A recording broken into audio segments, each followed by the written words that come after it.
我呀，那你怎么了？咱这当这些的还是不学意思嘛？那先跟大家说一声晚安。那我们上一堂课呢，最主要是讲到清果的部分。那清果我们已经讲完了平等舍还有知母的部分。那接下来呢，我们就从念恩的部分呢开始往下做解说。那接下来呢，我们就开始讲述念恩。那同样的呢，我们在观修念恩之前呢，也是一样，我们要先做就是加行。那加行六法之后呢，那就是开始做祈请。那到定觉祈请的部分，那到定觉祈请的部分之后呢，那我们就看到第20页的第3段，如此修习，那自心萌生觉受，就是以上呢，我们修习就是平等舍还有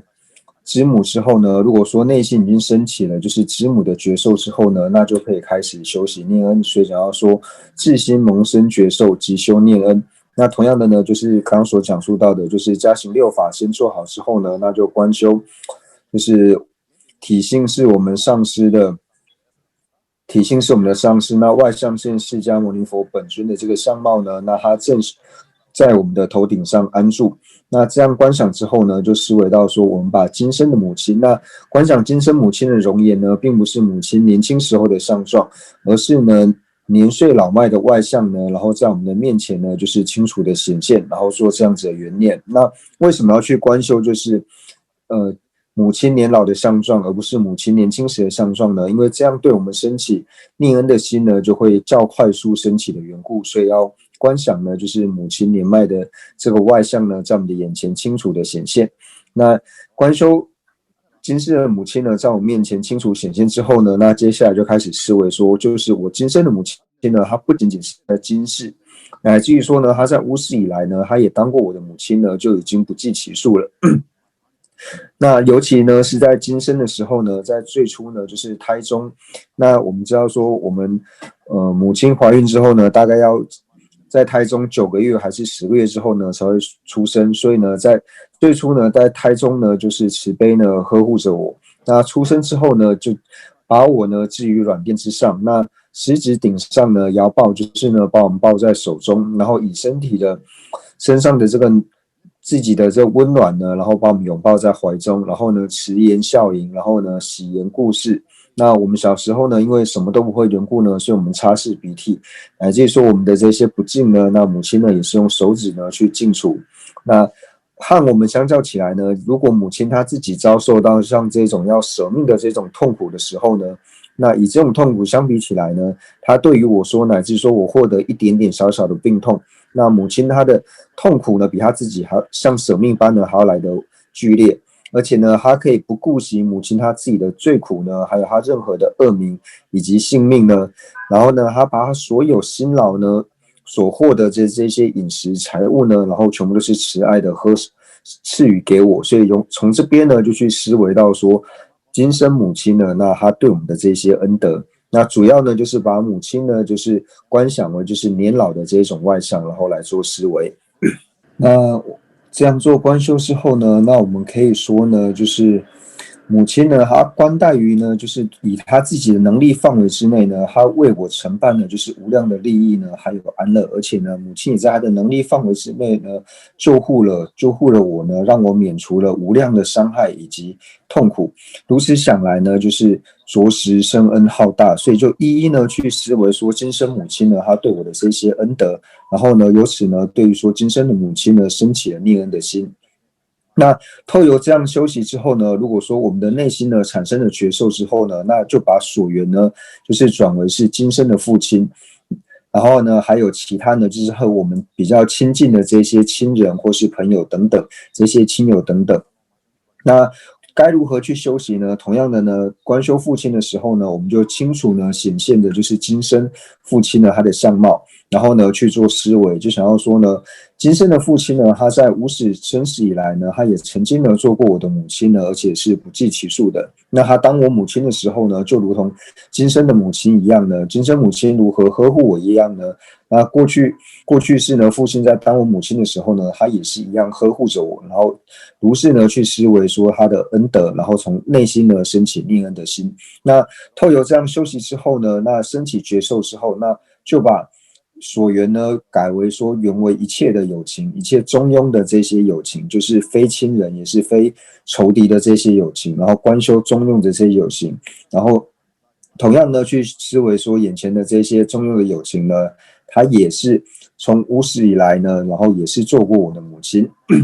那对于说中庸的这些友情呢，我们该如何的呢去做观修？那同样呢，修习的方法呢，就讲到说，眼前呢清楚着缘念，就是今生呢和我没有就是非亲以及非物的这一些中庸的友情。然后呢，如是的思维，就是乍看之下呢，就是眼前的这一些中庸的这些众生友情呢，他现在呢和我好像没有任何的关系，但是呢，他从无始以来呢，他也曾经呢当过我的母亲呢，而且是当过不计其数。次数呢是无法去计算的。那他在当我母亲的时候呢，也如同今世母亲一样呵护着我呢，然后他也是如同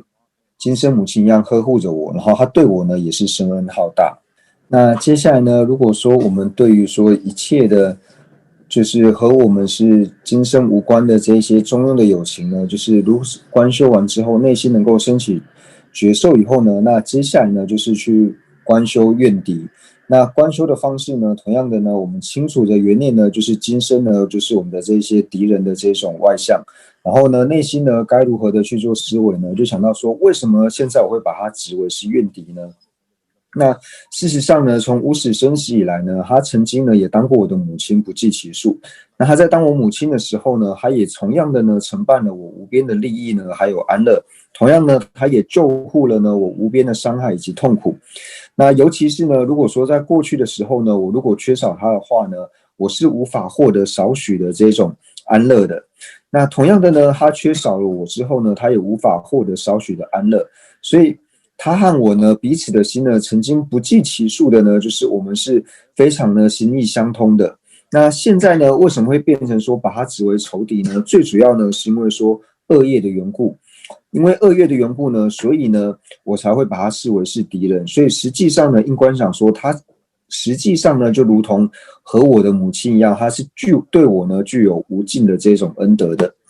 那如此修习之后呢，自心萌生觉受，就是当我们思维呢仇敌的恩，他曾过去是当我母亲的时候呢，对我具备如是的恩德，那我升起了这种念恩的觉受之后呢，那就思维呢一切有情呢对我的这种恩德。那修习的方式呢也是一样，就是十方一切众生呢，从无始以来就曾经做过的母亲呢不计其数。那做我母亲的时候呢，就如同今世母亲一样呢，对我有无尽的呵护。那对我的恩德呢，实在是无尽。那我们在思维的时候呢，一开始呢，就是从今天的母亲呢开始去做观想，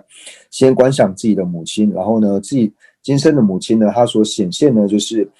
年迈的这种相状的母亲。那等到升起了对今生母亲呢升起了念恩的觉受之后呢，那就把所缘呢转为自己的父亲，还有说自己的亲人。那等到这边也升起觉受之后呢，那再把所缘呢变为就是中庸的友情，就是对自己今生呢非亲还有非恶的这些友情。那对中庸的友情呢也能够升起觉受之后，那接下来就是对我们的仇敌呢来做观修。那对仇敌呢也能够产生觉受之后呢，那最后呢就是对一切友情呢来做观修。那在其他道次第的这些教授里面呢，就讲到很多呢，就是各种去思维母亲恩德的这种方式。那乃至于说呢，我们今生呢也可以思维到说，今生母亲呢，她对我具备哪样子的恩德呢？那透由这方面呢去做广大的思维，然后由此呢就是对从自己今生的母亲呢，乃至到最后呢，可以对一切有情呢升起念恩的这种心。那当我们呢能够对一切有情升起念恩之后呢，那自然而然呢，我们就会想要升起这种报恩的心。为什么呢？因为在了解说一切有情呢，还有母亲呢，她对我们是如此，就是有这么大的恩德的时候呢，如果说我们没有办法升起报恩的这种心的话呢，那就应该呢是被众人呢所呵斥的对象，因为呢大家会觉得说这个人呢实在是很没有良心，那这个人呢实在是无常无愧，因为呢一般人呢如果说有人呢就是像我们布施食物啊，或者说布施衣服啊，给别人布施食物衣服给我们的时候呢，如果我说我们不会对这些人去做道谢的话呢，那这样去做的话呢，就变成说这个人，别人就讲说这个人实在是呢没有什么惭愧心，没有什么良心。那我们呢自诩自己是大乘人呢，如果说知道说别人对我们的恩德之后呢，但是还没有办法升起报恩的话呢，那我们就是无惭无愧的。所以呢，我们应该要升起这种有惭有愧的这种心呢，因为是大圣人的缘故，所以呢，自然而然呢就应该去报恩。那这个呢是不需要多说的。那我们呢和佛世尊二者呢最大的差别在哪里呢？就是我们呢对于一切有情呢，就是从一切有情那边感受了无尽的恩德，但是呢，能人呢就是导师释迦世尊呢，他在过去世呢就是透由多门呢，然后行这种难以忍受的这种苦行呢，然后去报答众生的这种深恩。那现在呢已经成就了一切遍智，但是我们呢因为不去报答众生的这个恩德的缘故呢，然后不仅如此呢，还不断的去伤害一切的有情，然后因为这个缘故呢，我们到现在呢还沉溺在生死苦海之中。所以去了解这两者的差别之后呢，我们就应该要随顺呢，就是了知有惭有愧的这种行为，然后念恩之后呢，就一定呢要晓得去报恩。那这个是我们在修习报恩之后呢，就是先要去呢提测自己的这个心力。那接下来呢，我们就看到21页的倒数第二段，就讲到说呢，那我们在观修念恩之前呢，做了如是的思维之后呢，那该如何修习念恩呢？那同样的呢，就是我们先观修呢，顶门有何体性呢？是我们上师的世尊。那如是呢，思维就是无始以来呢，就是施恩于我的母亲呢，因为烦恼魔的关系呢，烦恼魔所指使缘故呢，自心扰动，然后心事不得自在而趋疯狂，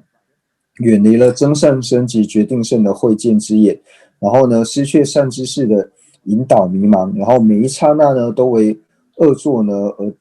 匍匐前进。那总的呢来说呢，就是堕在轮回。那以个别来说呢，就是在三恶趣的路途上呢，就是堕在三恶趣的这一种堪部位的这个悬崖的旁边。那在这种情况之下呢，如果说我们不去救护的话，就是放弃，然后还有舍弃母亲的话呢，那委实呢就是非常的这种惭愧，就是非常的可耻。那这边呢就讲述到说，从这里呢就是在其他的道次第里面呢，有把这个呢来做譬喻。那是做如何譬喻的呢？一开始呢就提到说，对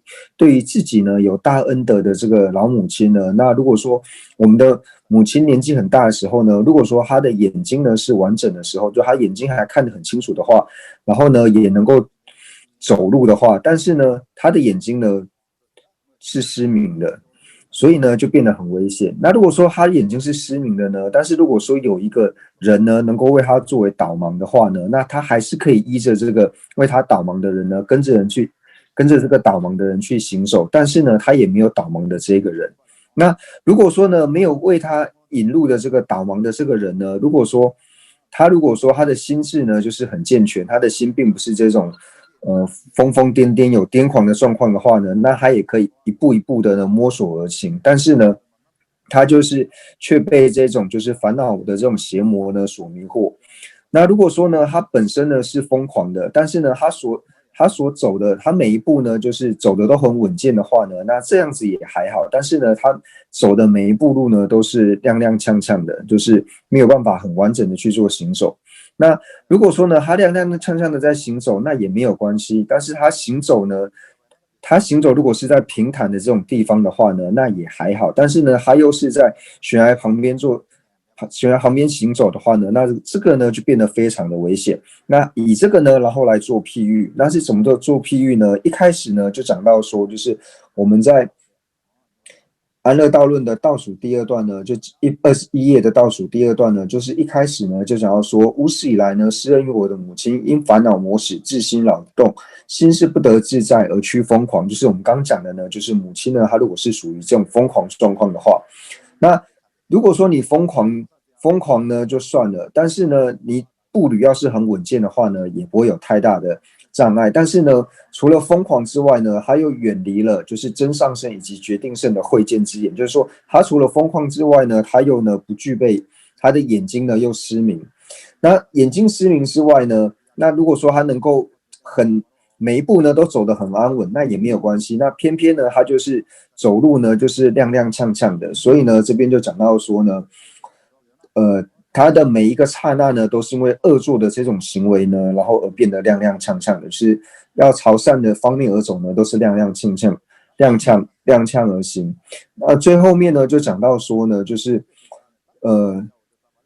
又因为呢，他如果说走在平坦的地方也还好，但是呢，他却是走在悬崖旁边。那就这边所讲的，总的呢就是堕在轮回。那特别呢就是堕在三恶趣的这种悬崖的旁边。那这种情况之下呢，如果说我们不去救护呢，反而在旁边像在看戏一样的话呢，实在是非常可耻的一件事情。所以就以这个呢来做譬喻，然后讲述安乐道论的内容。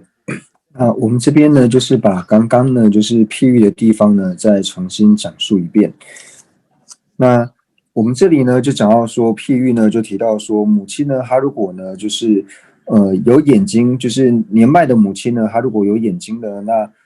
她自己能够走路的话呢，那这是还好。但是呢，只可惜呢，就是这边比喻到说呢，就是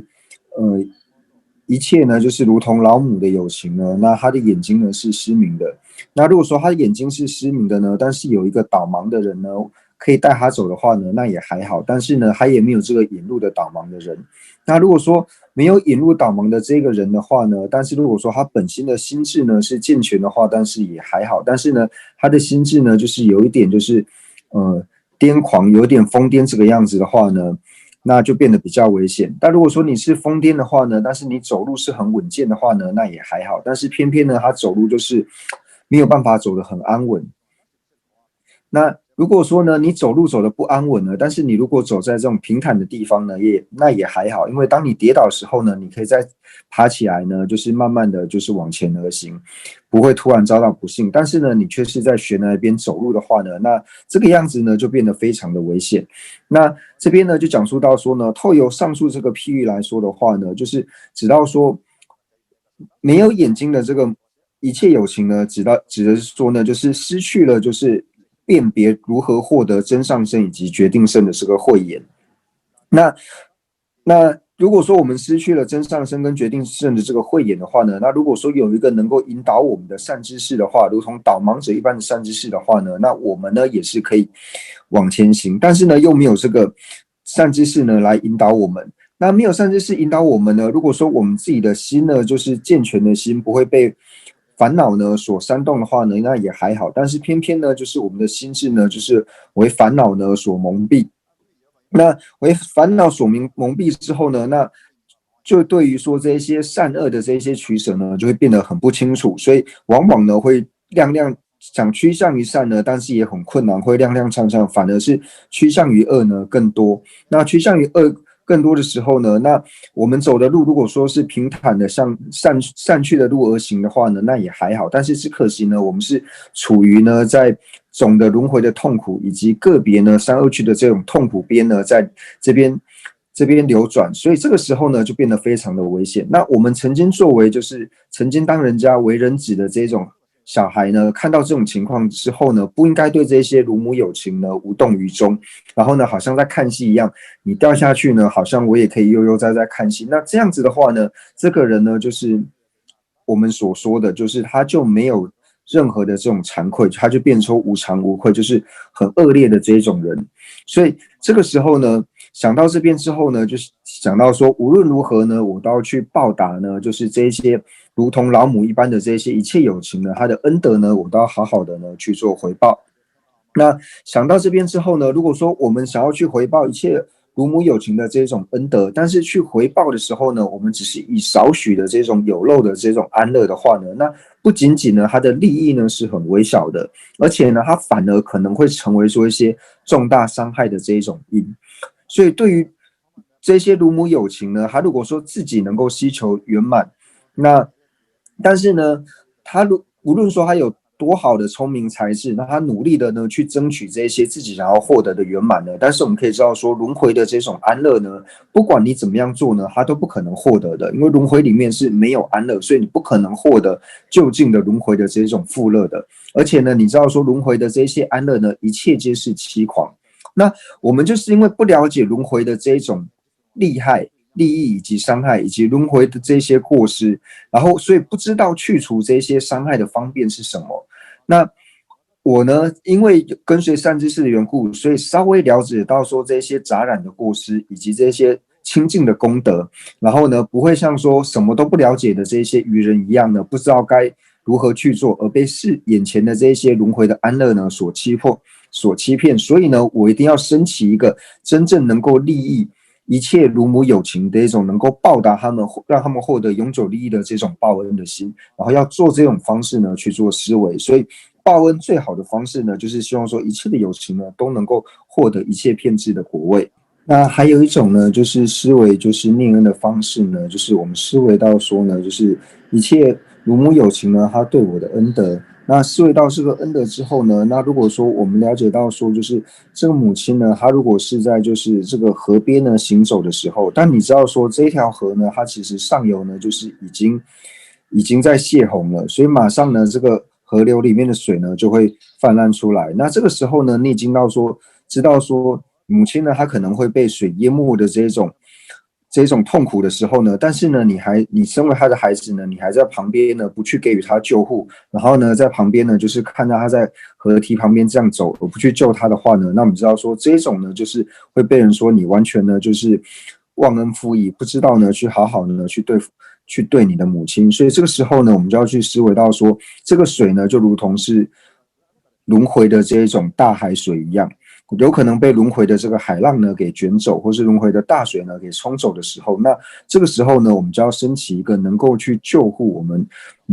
一切有情、一切如母有情的这种心。那无论说从哪一个方式呢去思维报恩呢，都可以。就是透有两个譬喻呢去思维报恩呢也可以，或者说觉得哪一个譬喻比较适合自己呢，那从这边呢去观修都是可以的。那所以呢，我们以上呢就讲述完了，就是知母念恩报恩。那我们为什么要修习知母念恩报恩呢？修习知母念恩报恩呢，最主要呢就是为了升起乐义慈呢，所以我们特别呢就要去观修知母以及念恩还有报恩。那这个呢，就是我们在讲述到说要升起就是七因果的教授的时候呢，就讲到说就是修习利他之心，以及呢修习希求菩提之心。那讲到说修习希求利他之心的时候呢，我们讲到说就是引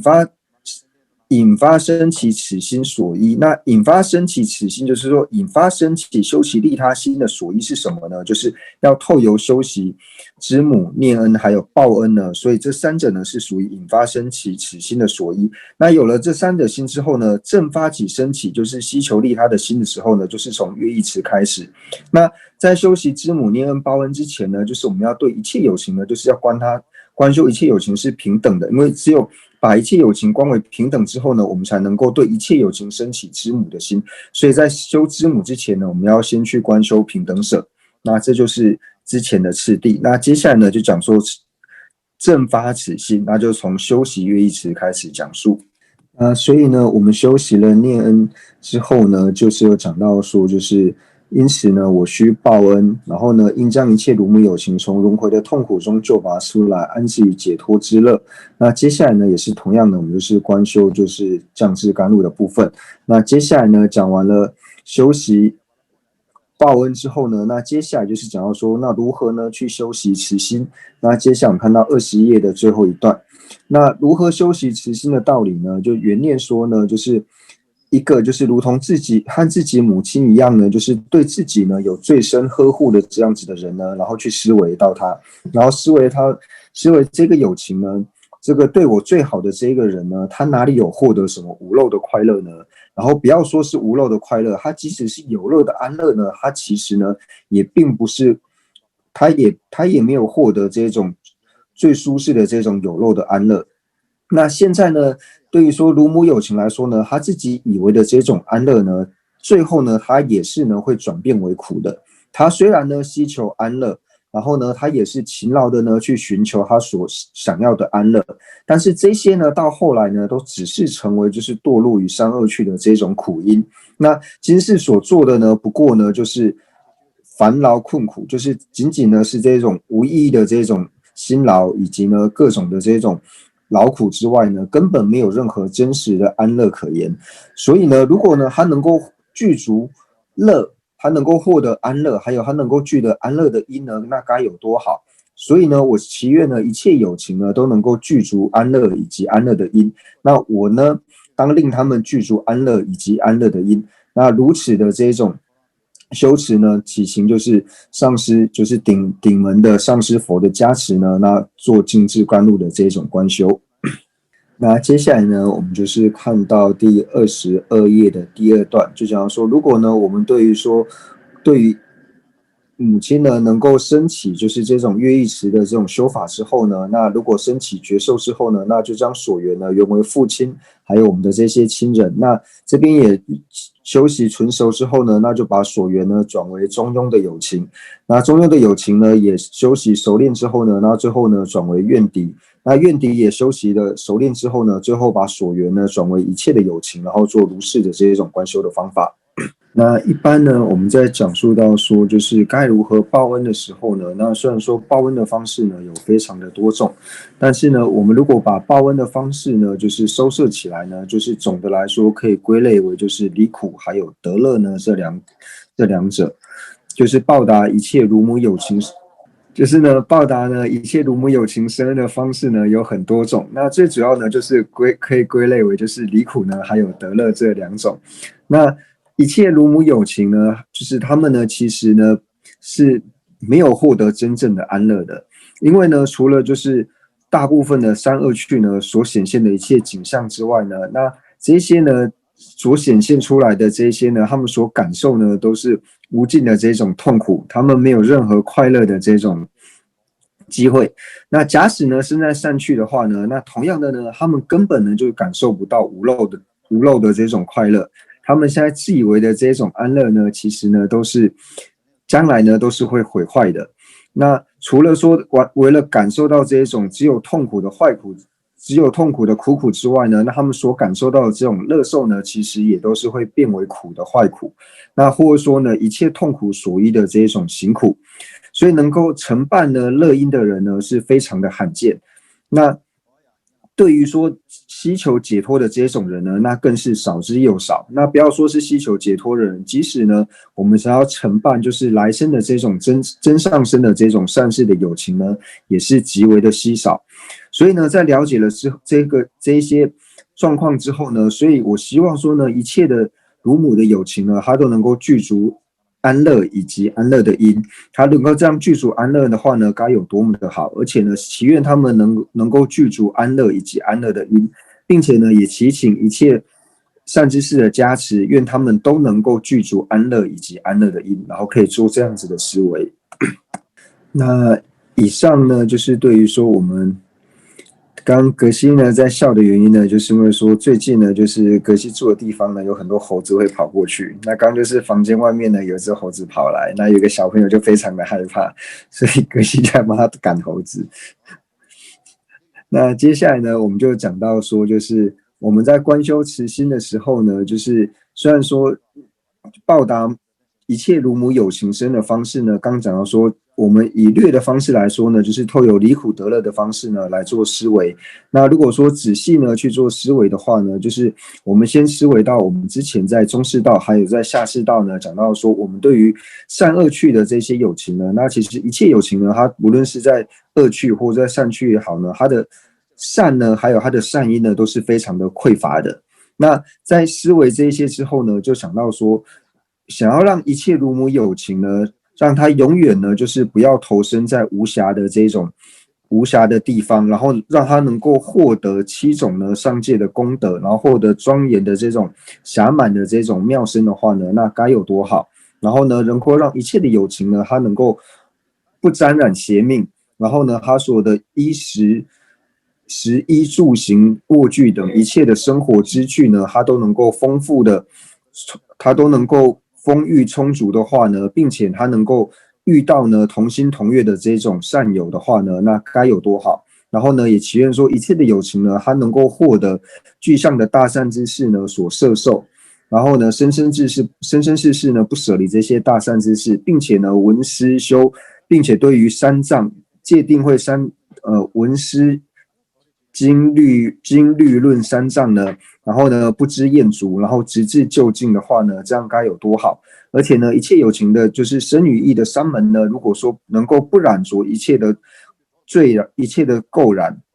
然后呢，还能够透由智力呢，好好的修法，然后对于三宝呢，升起不动的信心，然后呢，并且去修习就是施戒等一切的善法，那这样子该有多好？然后他能够透由修学戒定慧三学，然后不离慈心、悲心、菩提心，然后进而呢去修学就是六度，还有四摄，然后到达二资粮呢，达到究竟圆满正的无上正等正觉的话呢，这样该有多好？那除此之外呢，去思维到说呢，愿一呢，就是治他所积一切的善根之力呢，令一切有情的心绪之上呢，出生就是现前以及就近的种种的这种安乐。然后无论如何呢，我愿一切有情呢都能够具足安乐，还有安乐的这些因。然后呢，祈请呢上师呢能够做加持。那这个呢是透由广泛的方式呢，然后来思维就是如何去对有情报恩。那除此之外呢，我们也可以观修呢，就是一切有情呢，它都能够，就是一切有情呢，如果是在恶趣者呢，那希望说呢，他们能够获得暇满的人生。那如果说是饥饿的人呢，愿他们能够获得食物；那渴的人呢，愿他们能够获得饮水。那对于说疾病者呢，能够施予医药；然后贫穷者呢，能够施予财物。那总之呢，愿把一切呢，我们所有的呢，都能够施予一切有情，让一切有情能够获得暂时以及就近的圆满的这种安乐。那一切的所愿呢，都能够如意的成就，然后祈请呢上师三宝做加持。那接下来呢，我们就稍微讲述一下，就是修习慈心的胜利，修习慈心的好处。那我们就呢讲述到说，观修慈心的这种胜利呢，它的好处呢，就是有哪一些功德呢？就讲到说，第一个呢，就是今生呢，就是会得到人天所有大众一切的慈悯呢，那他们自然而然呢，就会归顺于我们。那第二个呢，就是讲到说呢，世尊呢，他本身呢，就是以慈力呢降伏诸魔君的，所以当我们具备慈心的时候呢，人与非人的这些损恼呢，皆不能够侵扰，所以呢，修习慈心呢，对我们来说呢，是最殊胜的一种防护，对于人及非人的这种伤害呢，是最殊胜的防护。那接下来呢，就讲到说呢，我们去修习慈心的话呢，我们身心呢可以获得多种的这种喜乐，而且呢，修习慈心的时候呢，就像是毒还有刀等武器呢，不能够伤害。那我们所希求的一切的愿望呢，它都能够无劳的任运承办。那后世呢，可以投身到就是梵天界。那还有一种呢，就是说，如果我们对于一周的友情呢，就是四大部洲。我们如果对一周的友情呢，修习慈心的话呢，就可以升为就是转轮圣王。那如果对3000大千世界友情修习慈心的话呢，能够升到成为梵天王。那如果说对于遍虚空的友情修行慈心的话呢，那就可以证得清净的无住涅槃。那接下来呢，我们就讲述到就是如何呢修习悲心。那我们看到22页的倒数第2段。那接下来呢是讲到说修悲之理。那同样呢，在我们的顶门呢，就是观修有上师体性的世尊。那一开始呢，我们观修的友情呢，就想一个就是正要被屠夫呢宰杀的这个小羊一样，然后去想这种悲苦的众生呢，然后来做我们的所缘。为什么一开始就要想这么痛苦的友情呢？因为想这种痛苦友情的时候呢，它可以帮助我们的悲心呢，就是快速的升起。那该如何修习呢？就一开始呢，就是先去思维到说呢，这个小羊的这个外相，然后观想呢，这个小羊呢，它的4脚呢，就是被绳子呢所绑住。那被绑住之后呢，就观想这个屠夫呢，用刀子呢，把它胸口的这个羊皮呢给切开。那切开之后呢，屠夫的手呢，就伸到这个小羊的肚子里面呢。那这个小羊它本身也知道说它快要死了，然后呢，它的眼睛呢就是直直的呢一直看着这个屠夫的脸。那这个时候呢，我们就去观修这个小羊它的痛苦，以及呢它可悲的这种状况。那这个时候呢，因为缘到这个小羊的痛苦及它这种可怜的状况的时候呢，我们自然而然呢会升起一个令这个小羊呢它能够远离一切苦还有苦因呢该有多好的这种心，然后呢也愿它呢能够远离一切的苦及苦因，然后呢我也呢令它能够远离一切苦及苦因，然后祈请呢就是上师呢能够做加持。所以接下来呢也是做降世甘露的这种祈请。那接下来呢，我们就看到22页的最后一段。那这里讲到呢，就是对于我们如上呢，对于说就是观想就是小羊的痛苦之后呢，升起悲心之后，能够升起了觉受以后呢，那接下来呢，我们所要思维的对象呢，就是造作各种恶业的这种有情呢，然后以他们作为所缘，然后做观修。所以呢，即以放逸受用身众的信施者，就是随意呢受用生物的这种有情。那以及呢，像是破戒的人，还有说谤法的人，还有呢，就是具足邪见的人，以及呢，伤害有情或者说造作各种罪业的这些有情呢，作为所缘呢，然后来做修习。那这个时候该如何的去做观修呢？观修的时候呢，就眼前呢清楚的缘念的这些有情他们的相貌。那就想说呢，这些有情呢，就是他们呢，虽然自以为呢自己是聪明的人，然后以为说自己呢可以毫无节制的呢，就是放逸的呢去受用这些深重的这些受用的深重的这种受用，自以为是聪明的人，但实际上呢，他是造作了非常多的这种恶业，所以呢，就想到这些人呢，他现在造作了这种恶业呢，那毫无疑问的呢，他今生呢肯定是没有办法获得安乐。那不仅仅如此呢，他在死后呢，一定呢会投身于恶趣，然后呢，长期呢将受各种的这种猛烈的这种巨苦，因此呢，令这些有情呢，就是像是受用深重的这种信施的人，还有呢破戒的人、谤法的人，还有具备邪见以及伤害有情、造作各种罪恶的这些有情呢，愿他们能够远离一切的苦，还有一切的苦因。那愿这些有情呢，他远离一切的苦还有苦因，然后我也当令这些有情呢远离一切的苦还有苦因，然后呢祈请呢上师的加持，然后呢做甘露降智的观想。那对于说这些造大恶的有情呢，就是对他们修习悲心之后呢，那升起了觉受以后，那接下来呢就在眼前呢清楚的缘念呢，就是我们母亲等一切的这些亲人。那这些亲眷呢，由于今世呢，就是他忙着呢，就是去觉得呢，这个人呢是我的仇人，这个呢是我的亲人，所以导致呢，他受了种种的，就是苦坏苦的这种逼恼，然后呢，没有获得这种安乐的这个时候，然后呢，又因为说今世呢，就是忙着这种世间的这种恶事呢，然后很难呢升起善心。那因为这个缘故呢，所以一时呢就会投身到于恶趣，然后长期呢就是蒙受轮回以及三恶趣猛烈的这种痛苦。因此呢，为令这些的有情呢能够远离一切苦，即有苦因呢该有多好。也愿这些有情呢能够远离一切苦还有苦因，然后我当令这些有情呢远离一切苦还有苦因。那透由如此的这种行持呢，那祈请上师佛的加持呢，然后降下甘露净智。那对于说母亲等这些亲人呢，观修好了之后，升起觉受之后呢，那接下来呢，就是对于说中庸的有情，那中庸的有情也观修好之后呢，那就对于愿敌呢，然后来做修行，然后呢，最后呢，同样也是以一切有情呢作为所缘，然后来做修习。所以呢，观修的次第呢，一开始呢，就是观修呢，就是具有大痛苦的这种个别的有情。那具有大痛苦的这种个别有情，观修起来之后呢，那就是接下来呢，就是去观修。虽然说他目前看起来好像没有感受到大痛苦，但是呢，他正在造下这种大恶业的这些人做观修。那这个也观修起来之后呢，那接下来就是对于说母亲等亲人，那母亲等亲人也观修完之后呢，接下来就是对于中庸的有情，那接下来呢就是对怨敌，那最后呢就是以一切有情呢为所缘，然后来观修慈心。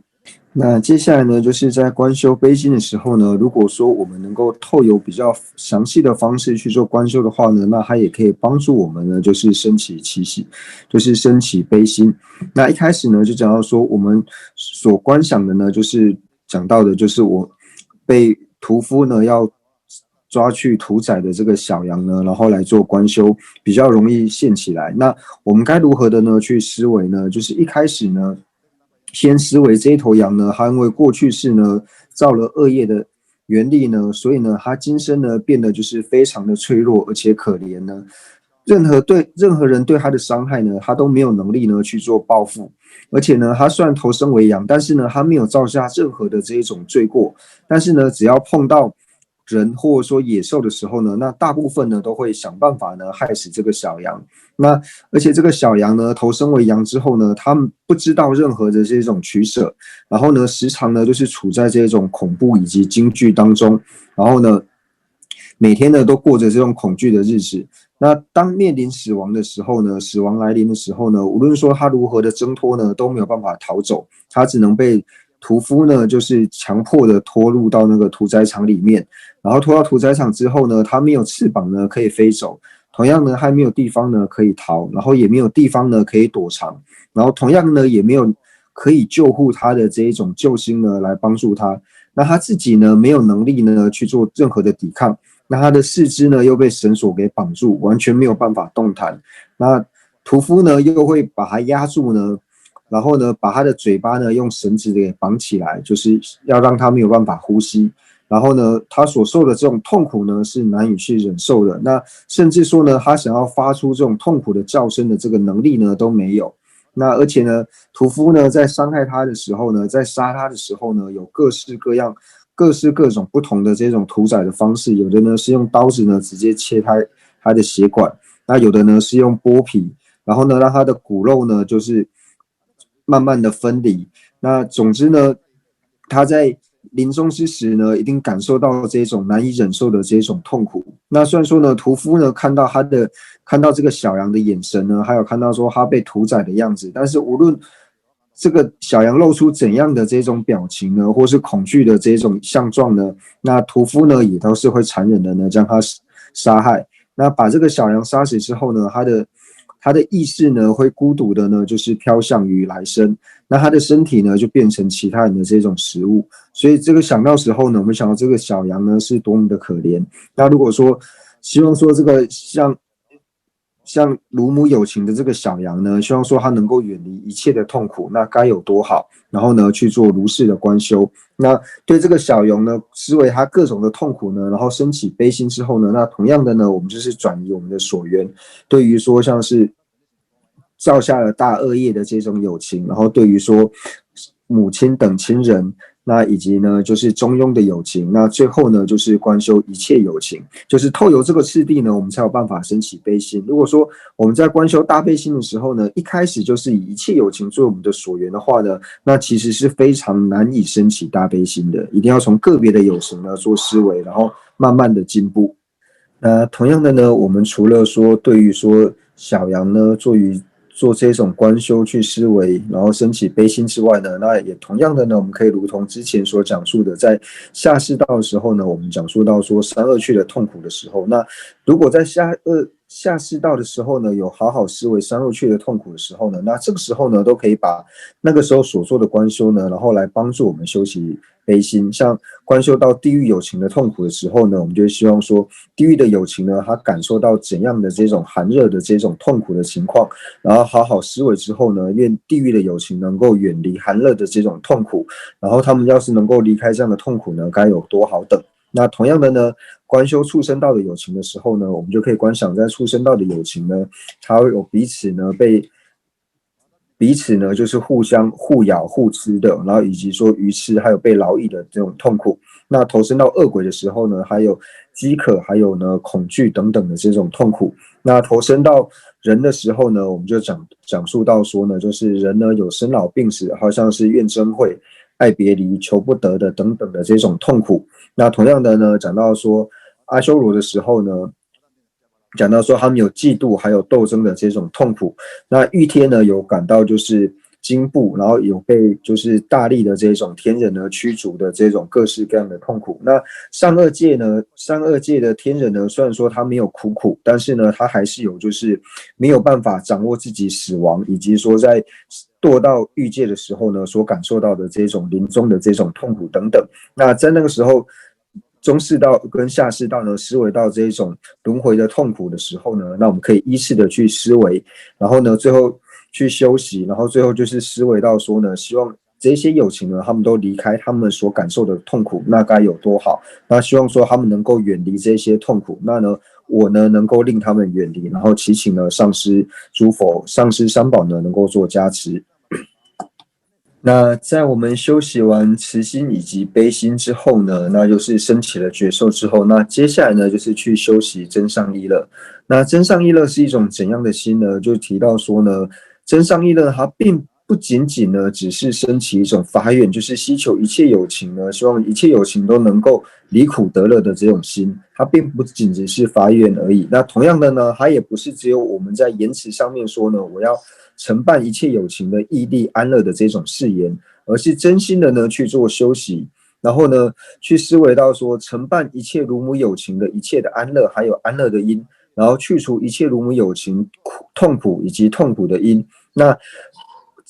在承办这些的时候呢，就是不去惯待的他人，然后呢，我呢一定要去帮助有情呢承担这样子的事情。那这种心呢，就是所谓的真上意乐。那这个时候呢，就是讲到说，虽然在前面报恩还有升起慈心跟报心的时候呢，虽然也会有升起说我也要饶益有情的这一种想法，但是呢，在这里跟真上意乐呢是有差别的。那古代的祖师呢，他们是如何做譬喻的呢？就比如说我们在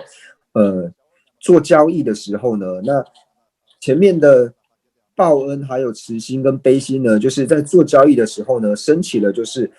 我想要买的这一种心，我想要买。那等到升起真上意乐的时候呢，就是已经确定要买，就是他的交易呢已经是决定了，已经决定要交易的这一种呢，就类似真上意乐的心。所以古代的祖师呢，是用这种方式呢来譬喻说慈心、悲心还有报恩呢，他升起这种我想要饶益有情的心，跟真上意乐升起我要饶益有情心的这种差别。前者呢，比较像是口头上的这种承诺，那后面呢，就表示说他确定了就是要成交了。那以上呢，我们就讲述了就是修习慈心、悲心，还有真上意乐。那这边呢，就讲到说是修习利他心的正发始心。那讲完了修习希求利他之心之后呢，那接下来呢，就讲到说就是希求菩提之心。那希求菩提之心，我们该如何的呢去做观修？那这边呢，就讲到说，如果呢，你讲到说，你刚刚说你升起了真上意乐，你想要圆满一切有情的利益，那这时候呢，就问到说，那么呢，你是否具备了能够圆满一切有情利益的这个能力呢？那我们就会思维到说呢，现在呢，不要说一切有情的这种能力，乃至说呢，即使是只有一个有情的这个毅力呢，那我也没有办法去承办，那更何况呢是其他的。那不仅如此呢，我们可以知道说，像是小乘的阿罗汉，他也是能够利益有情，但是呢，他只能够利益到零星的这种有情之外呢，他并没有办法承办圆满的这种利他。那至于说像是大乘的资粮道、加行道，还有登地的这些大菩萨呢，虽然说他有极大的这种利他的这种心力以及能力，但是呢，比起佛陀呢，他们所行的这种利他的能力呢，也仅仅只是片面零星的而已，没有办法如同佛陀一般。所以在经典里面呢，就讲到说，佛陀呢以及最后有菩萨呢，利他之间的差别呢是非常的巨大的。那除此之外呢，我们可以要思维到说呢，就是我们想要去利他，但是呢，我们在尚未圆满自利之前呢，却想要去圆满有情的这种利他、利益圆满有情的这种行为呢，是无有是处的。那真的能够获得就是自利以及他利两者都能够就近的呢，唯有佛陀而已。所以呢，我们如果真的想要承办一切有情呢，离苦得乐的这种毅力的话呢，那我们呢一定要去思维呢，就是唯有获得了就是身语意事业呢一切功德圆满的佛陀，以及呢断除一切过失圆满的这种佛位呢，才有办法。那这个时候呢，就是要去思维呢皈依里面所讲述到的佛陀的这些功德，然后升起呢，我一定要承办如是这样子的功德，所以我唯有证得佛陀的果位之外呢，没有其他的方法，然后用这种方式呢去做思维。那这个呢，就是升起希求菩提之心。那以上呢，我们就是讲述了就是升起菩提心。那这边呢是讲到说就是清果的教授。那在讲述清果呢，我们就讲到说就是修习呢希求利他之心，以及呢修习希求菩提之心。那在讲述修习希求利他之心的时候呢，那第一个呢讲到说引发升起此心的所依呢，那就是讲到前面三个，也就是从平等舍，然后呢知母、念恩、报恩。那这个呢是引发呢就是升起希求利他心的一个所依。那正修呢，就是正发始心呢，正发希求利他之心呢，就是从观修慈心，以及观修悲心，以及修习真善意乐呢，那这个呢是属于正发呢希求利他的心。那讲完了希求利他之心之后呢，那接下来呢就讲到说希求菩提之心。那希求菩提之心呢，最主要就讲到说，如果说我们呢想要圆满他力，但是自力呢尚未圆满的话呢，也是没有办法去圆满他力的。那二种想要圆满自利利他呢，二种就近的呢，两种利他的就近呢，自利还有利他就近的呢，唯有佛陀而已。所以呢，由此呢，我希望我能够证得断除一切过失，圆满一切功德的佛陀的果位。然后这个呢，就是讲到说希求菩提之心。那有了利他的心，还有希求菩提之心呢，那这两个呢所获得呢，透由这两个修习所能获得的呢，就讲到说明所修果即为发心。那这个呢，我们到下一堂课呢再来做讲述。